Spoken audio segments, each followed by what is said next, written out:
Hello and welcome back. Go ahead and settle in, maybe grab your favorite mug and just, sink into that chair.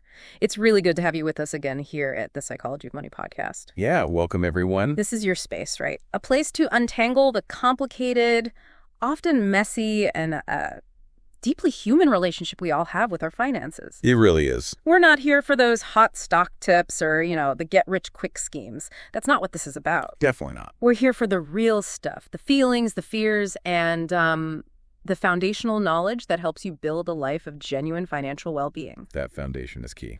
So today, we're embarking on a deep dive. It's a topic that feels more relevant than ever, I think, and an issue sitting right at the intersection of, technology, culture, and our most ancient human instincts. It's a potent mix. Our deep dive today is titled Gen Z Investing 2025, The Science Behind FOMO, Hype Cycles, and How to Build Real Wealth. That covers a lot of ground. It does.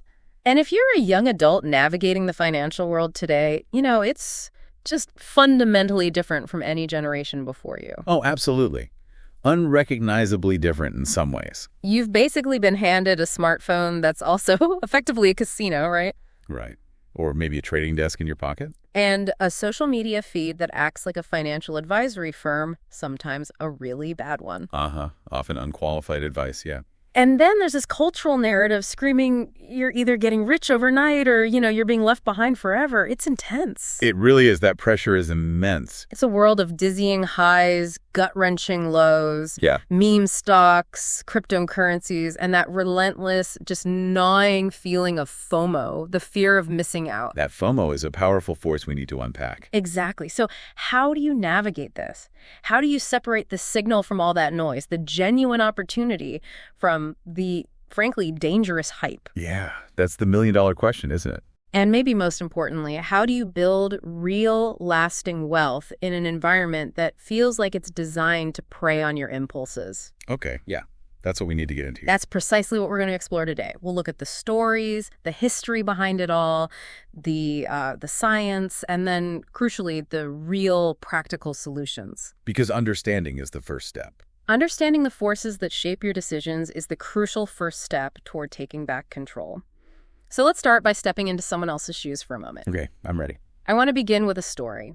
It's about a young man. We'll call him Leo. Leo's 22. Okay. He's sharp, works a pretty demanding entry-level job in graphic design, and like most of his friends, he feels that constant low-grade hum of financial anxiety. That sounds familiar for a lot of people his age. Totally. He sees the rising cost of rent, groceries, just existing, Right. And it feels like he's running on a treadmill that's just getting faster every single day. The pressure is real. Cost of living is a huge factor. So one Tuesday night, he's doing what a lot of us do, just scrolling through TikTok. The endless scroll. And he comes across this video.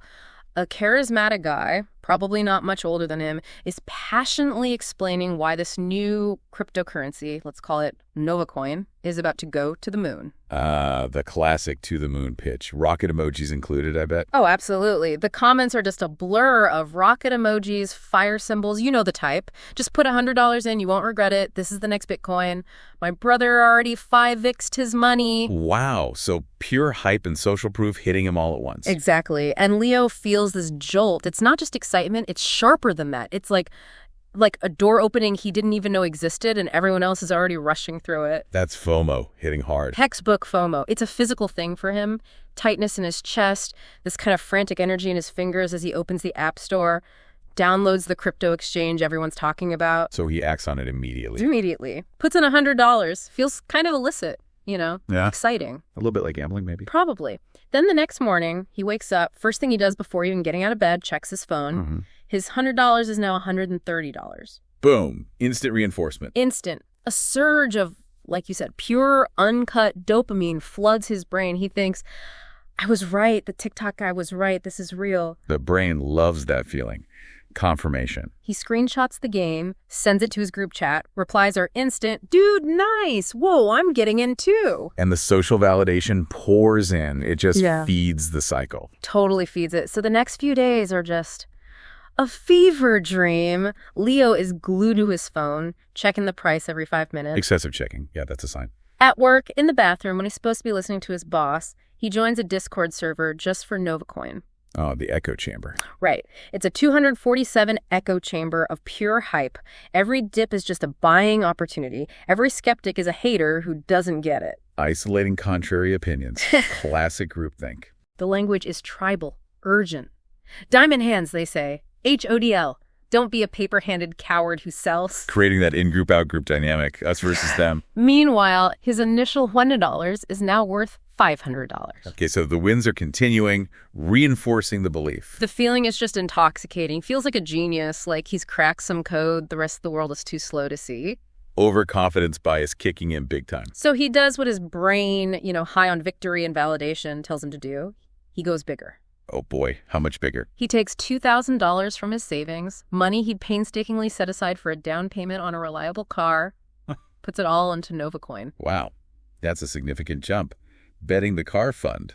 The moment he hits confirm, he gets this wave of nausea, but it's quickly replaced by the Discord chat cheering him on. Big moves! Welcome to the big leagues! More social reinforcement drowning out his gut feeling. For one more day, he's basically king. His total investment is worth almost $7,000 on paper. On paper. Keywords. He starts daydreaming, paying off student loans, quitting his job, the whole fantasy. A get-rich-quick dream seems real for a moment. And then it turns. Starts slowly. A dip. The Discord chat says, "Don't panic. Whales are shaking out the weak hands." Standard stuff. Rationalizing the downturn, trying to hold the narrative together. But the dip keeps dipping. He's just watching that number on his screen, that beautiful green number, turn this violent, angry red. That must feel awful, watching it evaporate. $7,000 becomes $5,000. Then $3,000. He feels this cold dread creeping up his spine, heart pounding, can't eat, can't sleep. The physical toll of financial stress is immense. He just keeps refreshing the screen, praying for a bounce that just doesn't come. By the end of the week, his $2,100 investment, it's worth about $150. Ouch. Almost a total loss. The rocket emojis in the Discord, they're replaced by angry accusations and then just silence, deafening silence. The community vanishes when the hype dies. And the TikTok influencer already moved on, hyping the next big thing. Of course. On to the next pump. So Leo is left with this hollow feeling deep in the pit of his stomach. It's not just the money, though that hurts, obviously. It's more than the money, yeah. It's the shame, the feeling of being a fool. The weight of his own impulsiveness. He had a plan, right? A slow, steady plan, and he just threw it away for a digital lottery ticket. Regret is a heavy burden, especially self-inflicted financial regret. As he lays in bed, just staring at the ceiling, the silence in his room is louder than any of the hype ever was. That's a powerful image. So I ask you listening, have you ever felt that? Maybe not crypto, maybe it was a hot stock a friend told you about, or an NFT that was supposed to be the next big thing. Or even something less dramatic, just feeling pressure to keep up. Right. Have you ever felt that magnetic pull of the crowd, that intoxicating promise of a shortcut, only to be left with that quiet, heavy feeling of regret? Many people have, I suspect, more than would admit it. If you have, you are not alone, and you are not a fool. You are simply human. You are simply human, operating in a system that has been, well, perfectly engineered to exploit our deepest psychological triggers. That's a crucial point. It's the environment as much as the individual. And to understand how to fight it, we first have to understand where it all came from. Leo's story isn't some isolated incident. It's really a perfect snapshot of the financial gauntlet an entire generation is running. Yeah, it encapsulates so much of the current landscape. So when you look at Leo's experience, it really highlights how individual decisions are so often shaped by this much larger collective backdrop, doesn't it? Absolutely. It's not just about what one person chooses. It's about the world that molds those choices. Context is everything here. To truly understand why Gen Z invests the way it does, this unique blend of skepticism, optimism, sometimes high-risk tolerance, we have to zoom out. Look at the world that shaped them. Right. We need that historical perspective. This isn't just individual psychology.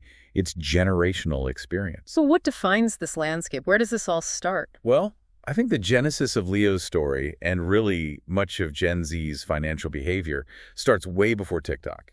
It goes back to 2008. The great financial crisis. Exactly. Think about it.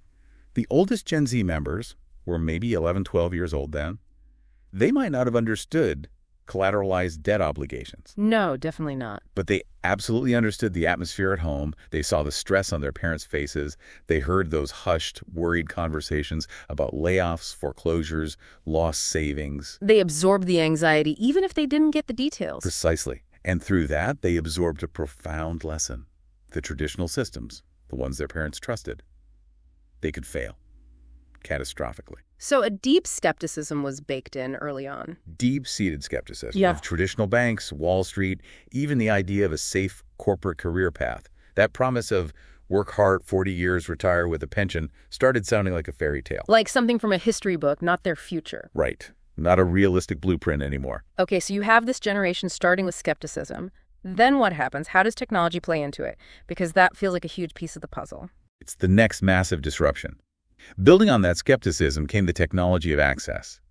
Before platforms like Robinhood really took off in the mid-2010s, investing was cumbersome. Yeah. Expensive. Yeah, you needed a broker, minimum balances, fees. It felt like a club for rich people. Exactly. It felt opaque, designed for the wealthy.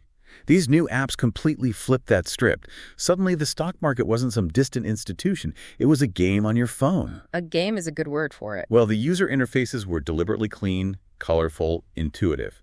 Buying a stock triggered digital confetti. It blurred the line between a serious financial decision and, leveling up in Candy Crush. Yeah, that gamification is powerful and dangerous. It lowered the barrier to entry dramatically. You Yeah. start with $5, which is great for democratization, right? Bringing millions into the market. But the downside, The downside was it gamified speculation. It dangerously blurred that line between genuine investing and, frankly, outright gambling. okay, so skepticism meets gamified access. Then the pandemic hits. Was that just pouring fuel on the fire? Oh, it was the accelerant, a huge catalyst creating a perfect storm. World shuts down in 2020. Young people stuck at home, bored, more time online. No sports, no parties. Right. Social lives curtailed. And then government stimulus checks start arriving. Disposable income with nowhere to spend it. Exactly. For many, their first significant chunk of disposable cash. Where did they turn? The market. It became the only game in town, Offering excitement, community, and maybe money. all from the couch. So you have this confluence, skepticism of the old system, gamified tech in their pocket, some cash, and a craving for entertainment and community. Perfect storm. Pushed them en masse into digital finance. And in that storm, they didn't find traditional advisors, did they? They found influencers. Precisely. A whole new ecosystem emerged. Yeah. Within this storm, they found these vibrant online communities, especially on Reddit, like Wall Street Bets. Right, the language there is unique. Memes, chaos. Totally. It framed the market not as patient capital allocation, but as a battleground. Us versus them, the retail army against the old guard hedge funds. And GameStop became the ultimate symbol of that, right? GameStop in early 2021 was the defining cultural moment. It wasn't just a trade. It felt like a rebellion. A decentralized group took on the big guys and, for a moment, seemed to win. The lesson wasn't about company value, was it? Not at all. The lesson many took was about the power of the crowd. If enough people buy something together, they can bend markets. Hype became the asset. And Fapefluencers just amplified that message. Relentlessly. Yeah. Across TikTok, YouTube. They cemented the idea that the path wasn't slow analysis, but leveraging hype, momentum, social sentiment. Meme potential became more valuable than a balance sheet. It sounds incredibly effective, these finfluencers. What are their tactics? How do they pull people in, like Leo? Well, it's quite striking how they've reshaped things. They use slick graphics, show off fast cars, big houses, display portfolio screenshots, but conveniently only the winners. Cherry-picking results. Absolutely. They're often peddling get-rich-quick schemes disguised as advice. And the worrying part, many lack formal qualifications. They often don't disclose conflicts of interest. Like getting paid to pump a stock they already own. Exactly. Driving up the price so they can dump it on their followers. It happens. And the emotional manipulation seems key. They are masters of it. Skillfully using FOMO, creating urgency to pressure impulsive decisions. This won't last. Get in now. And this ties into some broader online cultures too, doesn't it? Like the manosphere connection you mentioned. Yeah, there's often an overlap. Within some of these online communities, traditional success paths, college, corporate jobs, are dismissed as rigged or, part of the matrix. So they promote alternatives. Right. Alternative income streams, rapid wealth accumulation through crypto, speculative stocks. It's positioned as achieving alpha status, rejecting the system. Financial aspiration gets merged with this sort of masculine validation, fueling higher risk tolerance. It's like a financial rebellion narrative. Play by the old rules, you lose. Find the new, fast routes. That's a good way to put it. A belief that the old game is unwinnable, so you have to find these disruptive shortcuts, often leading to highly speculative bets. Which makes sense, especially when you layer on the actual economic realities they're facing. It's not just perception, is it? Not at all. This brings us to a crucial point. Why are they so receptive? It's partly structural economic reality. Look at the generational wealth gap.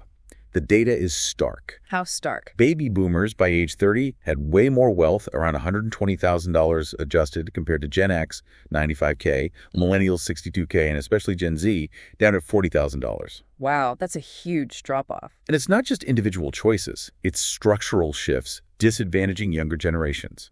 Student loan debt is a massive burden. The defining burden for many. Over $30,000 average per borrower in the U.S. It delays everything: homeownership, starting a business, retirement planning. And Gen Z is accruing debt faster, especially credit card and student loans, up 45% since 2021. Compounded by wages not keeping up? Exactly. Wage stagnation. Inflation-adjusted median wages basically flat since the early 2000s, while costs for housing, health, education have skyrocketed. It forces prioritizing short-term liquidity over long-term goals. And the nature of work has changed too, right? The gig economy. Huge factor.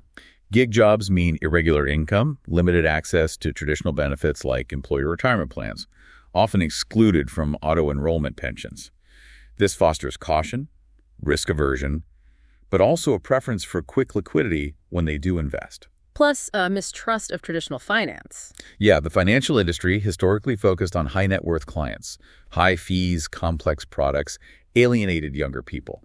So they prefer self-directed, app-based tools offering transparency and autonomy. Even if those tools lack some safeguards. Right. Even if they lack fiduciary oversight or the human touch for complex situations, it's a trade-off born from necessity and skepticism.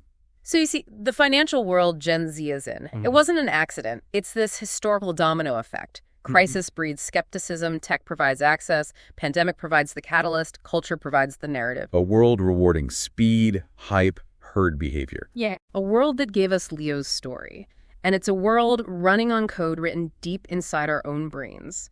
To really grasp the pull of that hype, we need to look under the hood, the science of our own minds. Okay, let's unpack that. Because this environment, the 24/7 news, gamified apps, social media echo chambers, it didn't create our impulses from scratch. No, it just tapped into them. It built a superhighway straight to the most ancient, powerful parts of our brain. Your financial choices often aren't rational calculations. They're driven by deep-seated cognitive biases. Neurological wiring evolved for a totally different world. So we're running outdated software in a modern market. Pretty much. And to navigate it, you have to understand that software. Let's start with the big one, FOMO. Fear of missing out. Feels so modern, so social media. But the roots are ancient. It's linked to survival.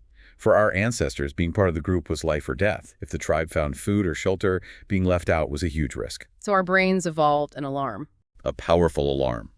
Social proof. We're wired to look at what others are doing and assume it's right, especially when things are uncertain. Like in a volatile market. Exactly. When thousands online pile into a stock, your ancient brain screams, "The tribe is moving, don't get left behind." It interprets hype as crucial survival info. That's herd mentality. An instinct that backfires now. Well, social media has magnified FOMO, creating intense anxiety about missing out, leading directly to those impulsive investment decisions. Your brain thinks it's avoiding danger, but it's actually running towards it. Wow. So our brains are playing survival games in the stock market. That's unsettling. What other biases mess us up? Oh, there are plenty. On top of that wiring, we use cognitive biases, mental shortcuts. Helpful sometimes, but disastrous in investing. Like what? One of those powerful confirmation bias. Seeking out what we already believe. Exactly. We seek, interpret, and remember info confirming our beliefs while ignoring contradictory evidence. Think back to Leo. Once he decided Novacoin was a winner, did he look for critical articles? No, he went straight to the Discord echo chamber. Right. A self-selected group reinforcing his optimism, filtering out all the warning signs. Your brain actively wants to confirm its beliefs. You have to consciously fight it, seek out disconfirming evidence. That takes real effort. What else? Then there's overconfidence bias. When Leo's $100 became $500, he didn't think luck or bubble. He thought, I'm a genius. Yeah, he felt he'd cracked the code. A few early, maybe random wins create this illusion of control, leads to bigger, unjustifiable risks. We think we're skilled when we've just been fortunate, distorts rational decisions completely. Okay, so confirmation bias, overconfidence. Then loss aversion. The psychological pain of losing is felt more intensely than the pleasure of an equivalent gain. Losing $100 feels worse than gaining $100 feels good. Exactly. This disproportionate feeling leads to irrational decisions. Holding losers too long, hoping they'll recover. Selling winners too soon to lock in gains, missing further growth. Makes sense. Fear and greed, basically. Driven by that asymmetry. And don't forget the dopamine feedback loop. That pure, uncut dopamine Leo felt. It reinforces impulsive behavior. And the apps are designed for that. Meticulously. Digital confetti, constant notifications, keeping you engaged, chasing that next dopamine hit, blurring investing and gambling. Which connects to impulsive spending, too. Yeah, Gen Z, being digital natives, are prone to it. Seamless e-commerce, influencer marketing. It triggers prioritizing short-term wants over crucial long-term goals. Immediate gratification wins. It's like our internal programming is actively working against us in this environment. If these traps are hardwired, how do we even fight back? Self-awareness is the start. Recognizing that frantic urge to buy the hot stock, that's not genius insight. That's herd mentality, dopamine, confirmation bias. It's biology, not strategy. It's biology, not a personal failing, but a biological reality. That's the core of it. The psychology of money, this internal battle between our ancient, impulsive brain and the demands of modern finance. Okay, so knowing the biases is step one. How do these hype cycles actually work? How do they get started, and where do they lead? Right, let's look at the mechanics. Social media amplification is enormous. Platforms, influencers, online communities, they dramatically boost the speed and intensity of hype. It spreads like wildfire. And it appeals strongly to those with little to no financial experience. They jump in based on excitement, success stories, not fundamentals. Like Leo seeing his friends' gains. Exactly. This collective enthusiasm inflates prices to unsustainable levels. Then, inevitably, when excitement fades or flaws appear, you get sharp corrections, big losses for many. We've seen this play out again and again, haven't we? Absolutely. Let's look at case studies. GameStop 2021. Price went from maybe $5 to $120 in under 3 weeks. 2,300% gain. Insane numbers. But those late to the party, they saw it crash back to around 11 weeks later. A 91% loss. Significant pain. So the latecomers funded the early winners' exit. Often, yes. Same pattern with Bitcoin in 2017. Many jumped in during the dramatic rise, only to face sharp losses when it corrected. And crypto fraud is rampant. $575 million lost in 2021 alone reported. High risk, high reward, and high potential for scams. And it's not new. The dot-com bubble, late 90s, early 2000s, billions poured into companies with no earnings, just internet hype. Then the bubble burst. Massive losses. History doesn't repeat, but it rhymes. It certainly does. The risks of chasing hype are clear. Market volatility, prices swing wildly. Herd mentality creates bubbles. And it distracts you from solid long-term goals. These decisions are irrational by nature, prioritizing short-term thrills over long-term planning, leading to poor returns over time. And this online hype-driven world, it must make Gen Z prime targets for scams too, beyond just bad investments. Absolutely. Highly vulnerable. In 2020, under-20s lost over $70 million to fraud. Fake job offers secret shopper car wrapping where you pay up front. Classic scams. Romance or sugar baby scams are huge.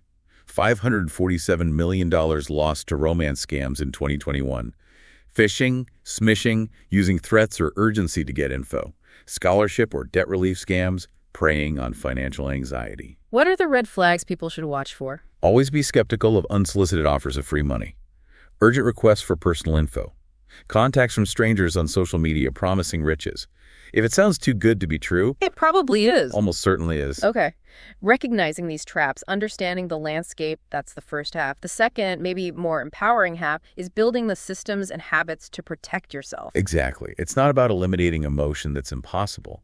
It's about creating a framework so emotions don't drive you off a cliff. Shifting from short-term speculation to long-term wealth creation. From being Leo in the fever dream to being the architect of your future. Right, because the real-world impact of chasing hype is devastating. The money lost, yes, but also the anxiety, stress, lost sleep, erodes confidence, makes you feel the game is rigged. But it's not rigged. There is a path. There is a path that works. It's just not as loud or exciting as the finfluencer's path. It's slower, quieter, and infinitely more powerful. Once you name the enemy, the hype, the FOMO, the biases, you can build defenses. Where do we start building those defenses? Financial literacy seems foundational. It's critical. But there's a huge financial literacy gap. Gen Z scores lowest among U.S. generations. Only 24% show basic literacy. Lower than millennials, way lower than boomers. And people don't like talking about money, right? That's a massive barrier. Half of Americans, including Gen Z, would rather discuss sex than finances. Creates this wall against learning. But you mentioned something interesting earlier for Gen Z. It's often more about peace of mind than just raw wealth. How does that change how we approach education? That's a powerful insight. If 64% prioritize peace of mind over wealth, education needs to reflect that. It's not just about accumulation, it's holistic financial health. So less focus on stock picking, more on stability. Exactly. Effective education should start early, at home, reinforced in schools, college, workplaces. Experiential learning helps things like simulated trading, portfolio management exercises. Making it practical, hands-on. And digital first. Gamified approaches work well, like Intuit's Hour of Finance Challenge, interactive, real-world scenarios. Aligns with how Gen Z learns. And, thankfully, more states are requiring personal finance courses in high school. Progress, slowly but surely. Slowly but surely. Okay, so boosting literacy is key. Let's get into concrete strategies. Countering the hype, building that long-term discipline. What's strategy number 1? Strategy 1.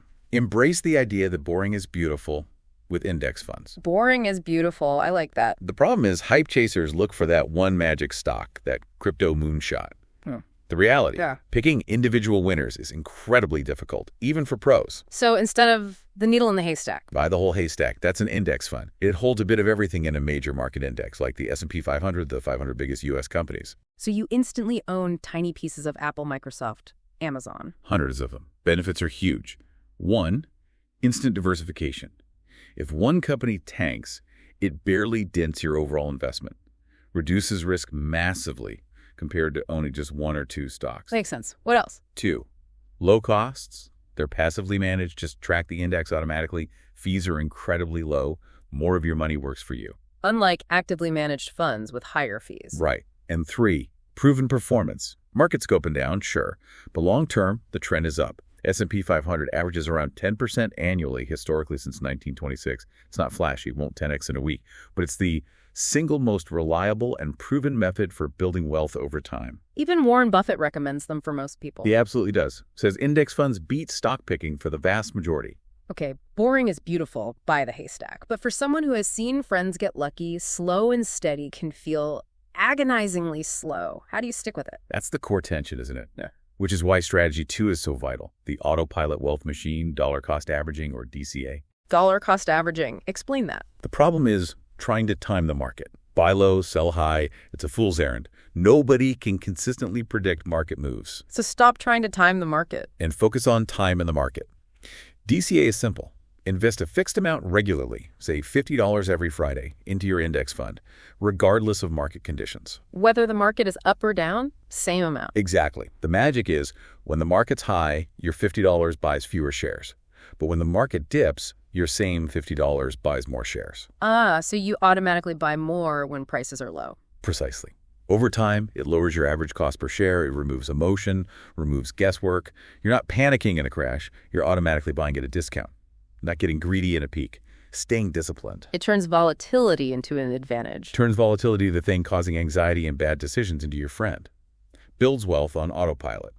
And studies show passive strategies like DCA into index funds outperform 92% of active fund managers over 20 years. 92%. That's staggering. It really is about consistency, not cleverness. Exactly. Which leads to the next point. Actively avoiding speculation and concentration risk. Market timing consistently leads to underperformance. Average investors trail the S&P 500 by about 5.5% in 2023 just due to bad timing, buying high, selling low. Chasing performance, getting burned. And stock picking reduces diversification, increases concentration risk, where a few stocks dominate your portfolio. It's exceedingly difficult to pick winners reliably. The recommendation, build a diversified portfolio based on your goals, risk tolerance, time horizon, not on hot or cold investments. Got it. Diversify, stay disciplined, avoid timing and picking. What about the time factor itself? Starting early. The compound interest advantage. Einstein supposedly called it the eighth wonder of the world. Those who understand it earn it, those who don't pay it. The snowball effect. Exactly. Starting early is profound. Invest just $200 a month at 10% return from age 22. You could have over $1.3 million by age 65. Wow. And starting later. Start at 42. You'd need to invest $1,200 a month to reach just over $1 million by 65. Huge difference. Charlie Munger said accumulating the first $100 needs sacrifice and relentless discipline.